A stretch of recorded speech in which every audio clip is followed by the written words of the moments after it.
Hey guys, this is Anthony Morganti from anthonymorganti.com, and this is episode 148 of Photo Critiques. Now in this episode we're going to do something different. Most photographers send me in 5 to 10 images and I could do one entire episode and make it, so hopefully everyone learns a little something. I've had some photographers though that only send me 2 or 3 images a piece in.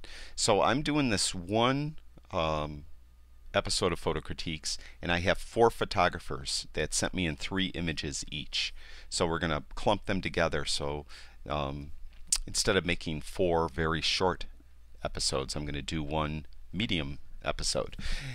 The first photographer up is Charles Molt. Charles sent me in 3 images, as I mentioned. In this first one here, I like how he positioned it. He didn't bullseye this. It's not right in the middle. It's kind of the rule of thirds, so it's off to the side and up a little bit in the frame. Very well done. I like the composition. The processing's fine. The only thing is the focus is off. It's just soft. It looks like we're better focused up in front, more up in front of it. So your camera front focused a little bit. So this is the subject. We really need this in super tight focus, and once that flower is in super tight focus, the reflection would be a lot more in focus too, and it would really pop. Now the next 2 images he sent me were actually the raw files, so these aren't processed at all. Now in the first one we have a dandelion. Dandelion most people consider to be a weed. Typically walk right past them. Don't even bother photographing, because people look at it, they're kind of you could have the most beautiful dandelion in the world, but people have a preconceived attitude that it's a weed and they'll hate it. So you could have the most beautiful photograph of a weed, but when people look at it, they have the preconceived attitude that it's a weed and they're not going to like it. So it's just a subject you're just better off walking by. On the other hand, when it is that powder puff, we call them around here puffs, dandelion puffs, when they have the seed. If you get really macro shots of those are pretty impressive. You're not getting a far shot like this though. You're getting in and getting a macro of the little seeds that are in the puff. Those are interesting. A lot of people like those. And if in the springtime you go over to any of the photo sites, Flickr, 500px, and you look through the flow, you'll see tons of those pictures in the spring. So those, do some macros of those. But any other weed, just walk right past it, because you're just wasting your time, because I shouldn't say no one, but not many people are going to find it attractive.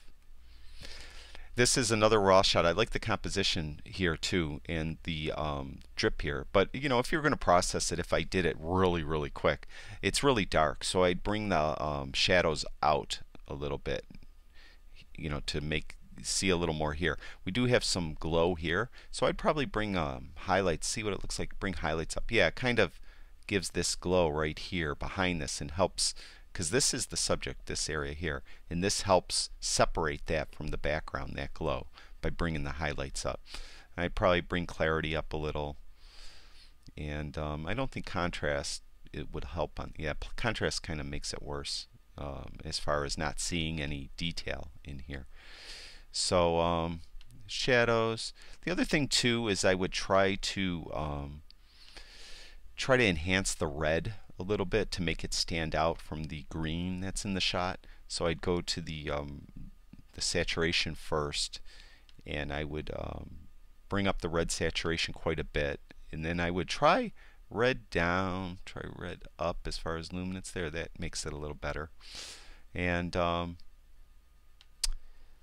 then I'd probably go to the detail panel, and I'll just do some of that quick and dirty noise sharpening and noise reduction I talk about in my Lightroom videos. You might want to check out Lightroom episode 5, Learn Lightroom. I think it's episode 5.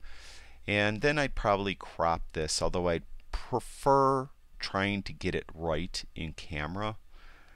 But not all of us have the lenses, that are capable of getting in close, to do this properly. But I would say something like that, I would think would really help the shot. And you could see this is before I processed it, and there's after I processed it. But you did a nice job on focus on this one. Very well done.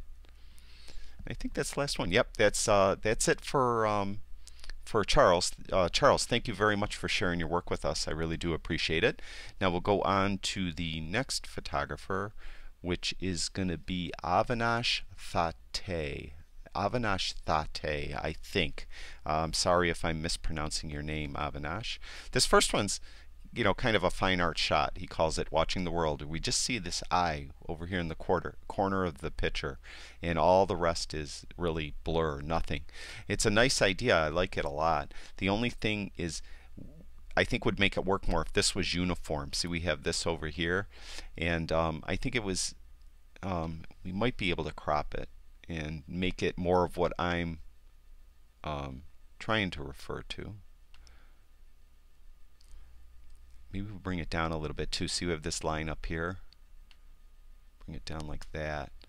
I think that is less distractions, whereas we just see this kind of eye in the corner here in the world. So again, it's a fine art shot. I really don't believe in critiquing fine art shots, but I think just the composition could be improved if you crop out those distracting elements that I consider to be distracting elements.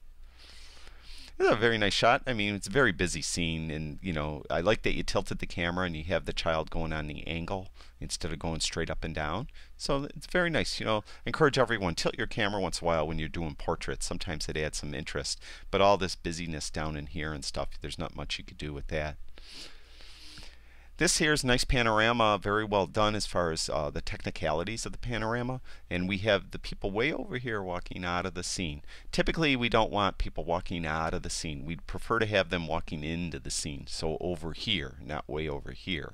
It just makes the shot look more balanced. Also, the shot itself, I mean, it doesn't really have a subject in it. We have these like these, you know, plant coming up in here, this one over here, these jutting out into the scene, obscuring this path, and we have this kind of you know, car over here, wagon wheels over here. It's not really much that catch our eye. It's kind of a, you know, a broken wall here, so there's not really anything that our eyes could resolve on. I think if the people though were over here, it would definitely improve the shot.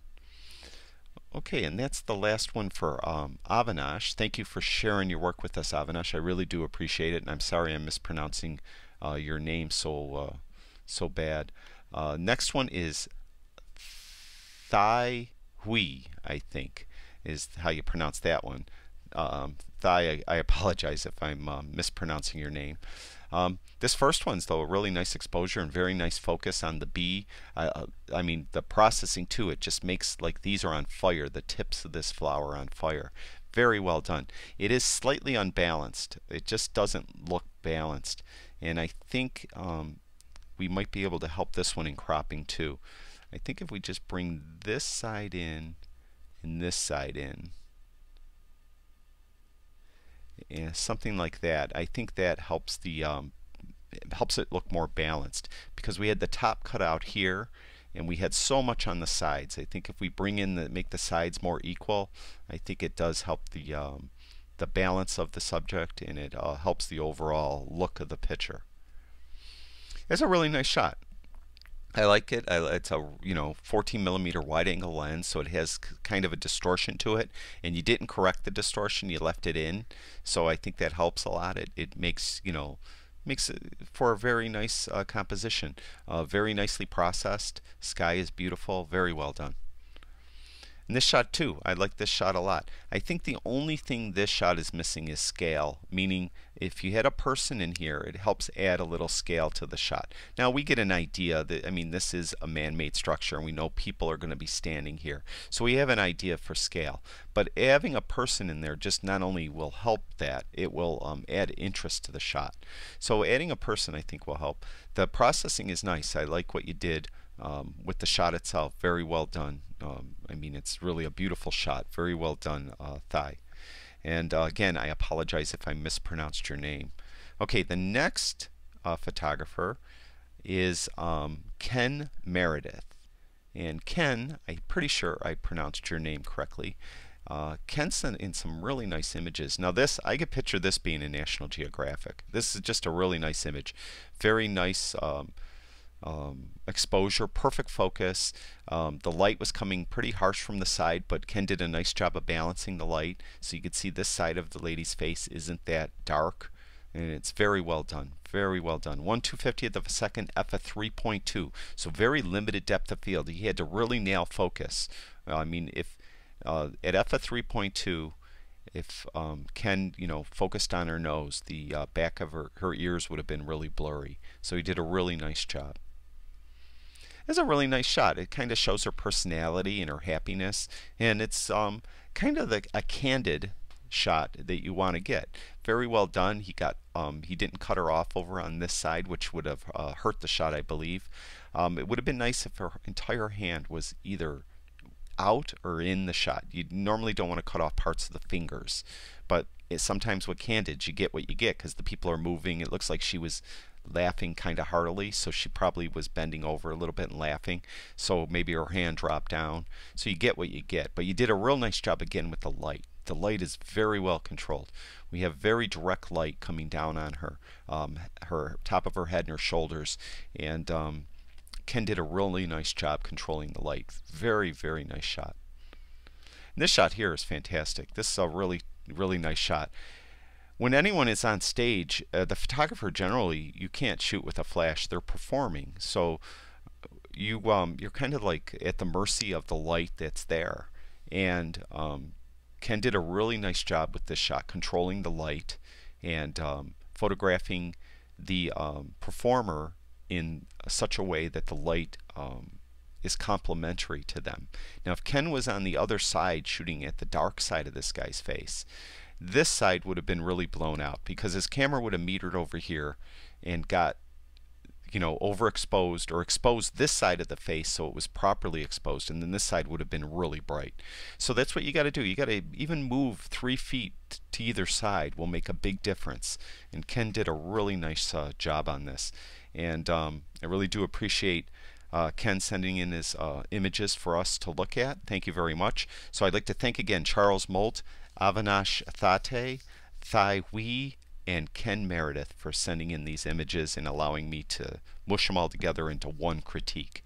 I do appreciate it, and I'd like to thank everyone that watches all my videos. I really do appreciate it. And if you guys have time, go over to my website, AnthonyMorganti.com. I have all kinds of photography stuff over there. And I'd really appreciate it if you went over to YouTube and subscribed to my YouTube channel. And that's it for now. I'll talk to you guys soon.